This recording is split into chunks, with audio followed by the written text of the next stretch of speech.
Human communication. It has advanced by leaps and bounds within the past 200 years.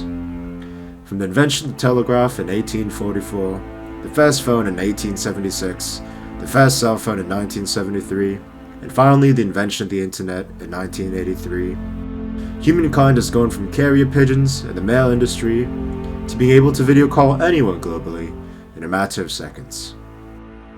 With these advancements in media and communications technology came new ways to tell stories. Through video games, social media, massive forums, movies, video sharing sites, and so much more, a new era of storytelling had reached humanity. And old forms of storytelling such as folklore and written prose have similarly changed to fit the shift in culture. The most popular evolution of folklore through the internet is the creation of the collective internet folklore through several public forums like the creepypasta website, the SCP website, Reddit, and 4chan. We'll be focusing on these forums and their impact and function on modern society.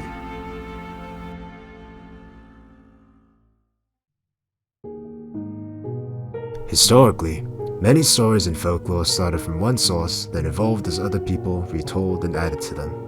With the sheer accessibility of the internet and forums that house internet folklore, this has only become even more pronounced, creating what is known as the collective internet folklore. Let's take a look at the Backrooms story as an example. The Backrooms was initially nothing more than this simple picture posted in the 4chan website's paranormal board back in April 21st, 2018. Later on, someone added to this picture with a short and simple but captivating narrative. If you're not careful and you don't clip out of reality in the wrong areas, you'll end up in the back rooms, where it's nothing but the stink of old moist carpet, the madness of mono yellow, the endless background noise of fluorescent lights at maximum hum buzz, and approximately 600 million square miles of randomly segmented, empty rooms to be trapped in. God save you if you hear something wandering around nearby, because it sure as hell has heard you. This was later brought onto Reddit on a horror story forum called No Sleep, becoming the first real story using the Backrooms posted on May 18th, 2019. To summarize the story, a few friends around high school age are at a mall when they fall through a wall and into the Backrooms. This leads to one of them turning into a monster and two getting killed before one falls through one of the walls and back into the normal world. This in turn sparked the creation of several forums about the Backrooms, leading to them being further developed in future stories, videos, games, and other media. Within the span of 1.5 years, that simple, slightly unnerving image created a large community of 90,000 people.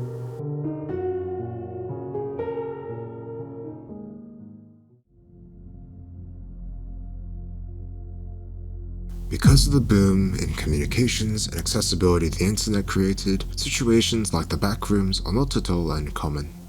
In fact, this is an almost daily occurrence on the SCP and creepypasta websites, where stories are uploaded publicly for anyone to read free of charge. In particular, the SCP website has a way of creating folklore that is unparalleled by anything in history. SCP stands for Special Containment Procedures. The website is essentially a crowdsourced collection of entities that are, in some way, unusual to life as we know it. These SCPs are then numbered, not necessarily in order, and saved in the forums for anyone to see. We will take a closer look at two specific popular SCPs as an example of this process. SCP-173, known as Peanut or the Sculpture, and SCP-049, known as the Plague Doctor. I will now call on my good friend and colleague, Professor Kek, to explain more about the two creatures before continuing. SCP-173, Peanut or the Sculpture. The very first SCP to exist, SCP-173 is constructed from concrete and rebar with traces of Krylon brand spray paint. It is animate and incredibly hostile.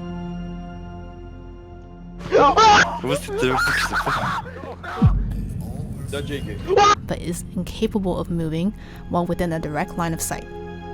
This includes blinking. SCP-173 attacks by snapping the neck at the base of the skull or strangling its victim.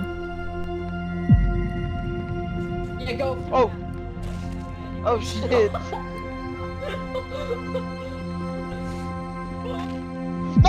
SCP-049, Plague Doctor. SCP-049 is humanoid in nature, as it has a humanoid skeletal structure. It bears the semblance of a medieval plague doctor. It seems to be wearing the attire of that profession, but after closer inspection, it looks like the garments SCP-049 dons grew out of its body over time. It is actually usually quite cordial and cooperative with the Foundation, but it will become aggravated and aggressive if it senses what it calls the pestilence, and is capable of causing an organism's biological functions to stop just through direct skin contact.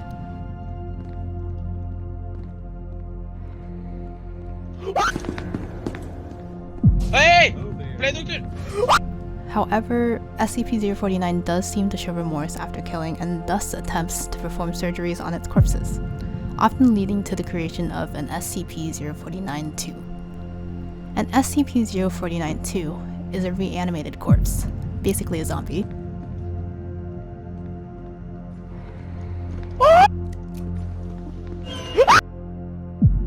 SCP-173 is another example of an existing image being repurposed for use as a storytelling device, as seen here.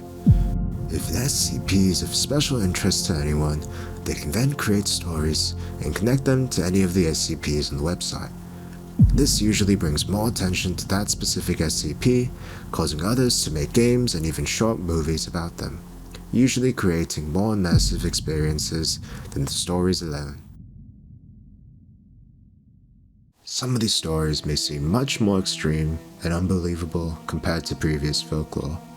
The backrooms may sound a little more far-fetched than, let's say, a man in the Wild West charming snakes with his music to beat death and other obvious small exaggerations. One reason for this may be that, with the advancement of science and technology, more and more of the exaggerated parts of folklore are becoming possible or well known. We have reached a point in the world where snake charming is all over YouTube, teleportation has been proven with small objects, cars can drive themselves, and holograms have become a reality.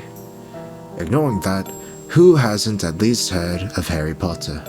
Massive, multi-novel works of fantasy became the norm a long time ago, and these small stories like old folktales and current internet folklore will usually fall short if they don't have the impact or creativity needed to make up for that difference.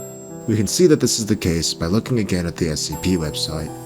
To give a few examples, SCP-3178 is a twist on MSG found in foods, which will make the user lose a little bit of brain function when ingested.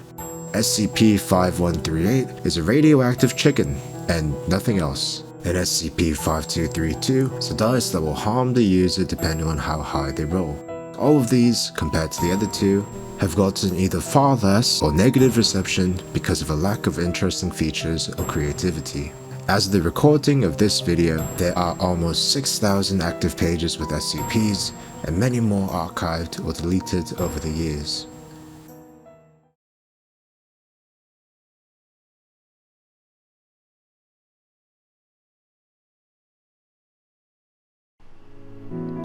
What makes a group? 2 people? A million? No matter how many, they only need to have one thing in common to be a collective, so to speak.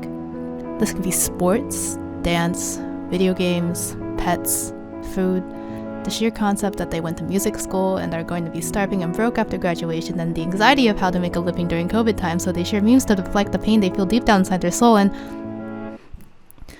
anyway, what a lot of people have in common is storytelling, or folklore, especially on the internet. For some, internet folklore isn't just a hobby, it's a lifestyle.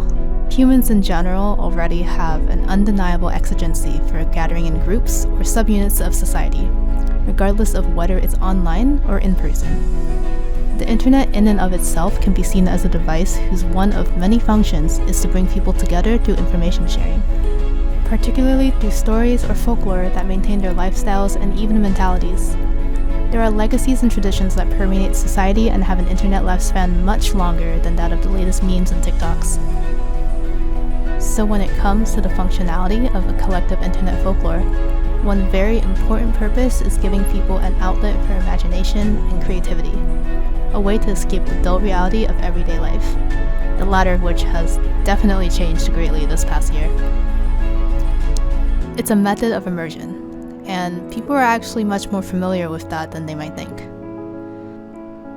Though they might imagine physically putting themselves in a different environment, or perhaps utilizing VR technology to experience the online world in first person, immersion can be much simpler than that. Honestly, it's a fundamental part of the human experience. Ever spend hours watching a show, reading a book, playing a video game? Not all, but many people develop connections with the media they become invested in. That's a huge part of why the SCP Foundation thrives.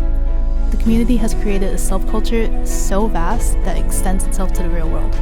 The SCP Foundation has also always encouraged the writing and sharing of content based in its universe through creative mediums. For example, this has led to the Wanderer's Library, a sister website to the Foundation, which utilizes the same setting but devises fantastical rather than scientific accounts and stories. The SCP subculture has grown substantially ever since and continues to serve the purpose of sustaining its associations, such as the role-playing community, Reddit forum, DeviantArt group, Facebook, and Twitter. Even 13 official language branches exist beyond the initial English community, and that really speaks for the cultural impact the Foundation has had on society on a global scale.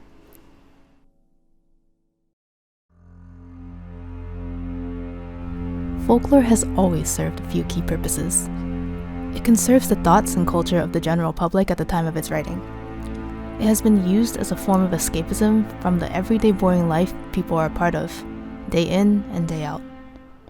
It has even been used as an alternative way to educate children and adults. Current internet folklore can accomplish all of these, and more.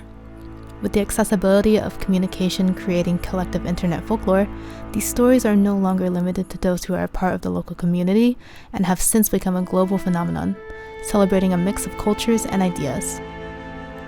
With the change in modern media, these stories are attracting more people than ever before, as films and video games bring them to life. Especially during the era of the Rona, daily life for the vast majority has become so much more repetitive and lackluster than ever. So there's a huge dependency on different forms of entertainment to keep everyone sane, to some extent.